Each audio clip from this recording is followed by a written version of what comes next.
Hi guys, gusto ko lang mag-react dun sa kaninang nabasa kong post sa Facebook mula dun sa isang content creator daw dahil hindi niya nagustuhan yung reaction ng isang big content creator na gusto niyang umakyat sa live.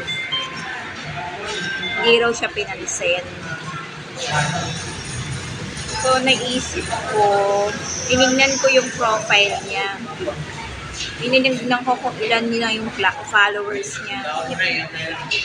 Nakita ko, marami naman na siyang followers. Bakit kailangan pa niyang makiride dun sa isang creator? Di ba parang ano na yun, sorry sa term parang swapang naman na niya sa followers. Sa laki ng followers niya, siguro naman na-monetize na siya ng bonggang-bongga doon. Hayaan niya naman sa mga small content creator. Yan ang hirap sa kanilang mga big creator. Gusto pa nila madagdagan yung followers nila. So, ayun.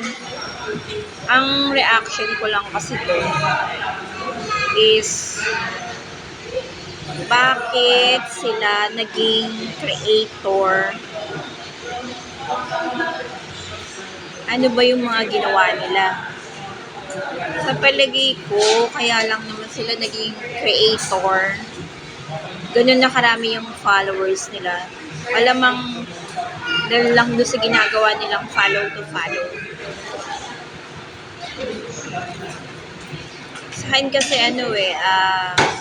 kaya ka nga sinabing creator dahil gumagawa ka ng mga reels or video or mga content na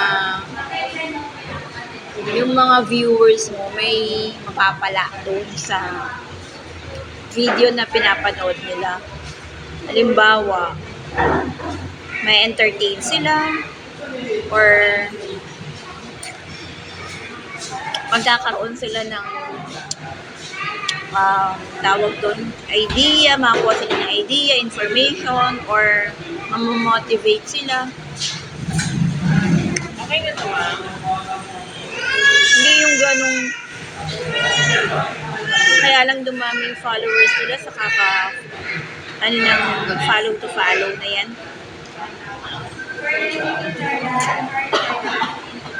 Dinry ko din yan yung follow to follow na yan. Sa 10 finalo ko, 3 lang ang bumalik ang nag-follow back. Take note 10 yun, 3 lang ang bumalik. O diba, scam siya or bulol. Kaya wala akong tiwala dyan. Sarili na lang ako. Kuha na lang ako ng maraming video na may quality. Malamang yung mga big content creator na yan, sa tagal na nilang creator, or baka noon pa sila naggawa ng ganyan, kaya dumami yung followers nila. Pero kung ako manonood ng mga video nila, hindi ko ilalike yung mga yan, to share. Kasi halos lahat naman ng mga laman ng video nila, parang wala namang sense Totoo lang huwag kayong maggalit sa akin. Baka sabihin nyo napaka-choosy ko. Totoo lang, ganun, panood ko. Hindi naman ako basta-basta magre-react. Kung hindi ko nakikita, halos dumadaan sila sa page ko. Nakikita ko yung mga pinopost nilang mga reels, wala namang kwenta. Yan, never ko yung i-like or i-follow or i-share. Saka tignan mo naman, gagawa sila ng mga video, ano lang, Tapos ang mga itsura pa nila, hindi naman sa namiminta sa kuto. Minsan, di ba nga dyan, parang hindi pa nagsuklay or reklamo, kasi naggawa na agad ng video. Yun lang reaction to, guys.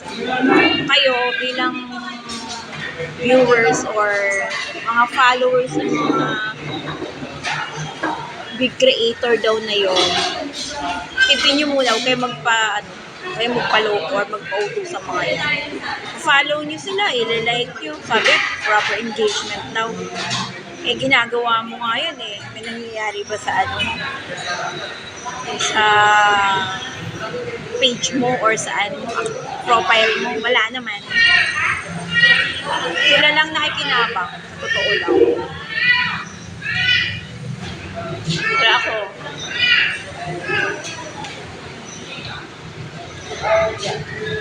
never ko na silang ipapalo. Namimili lang ako. Ipiliin ko lang yung talagang video or yung reels na may laman. Yung may matututunan ako.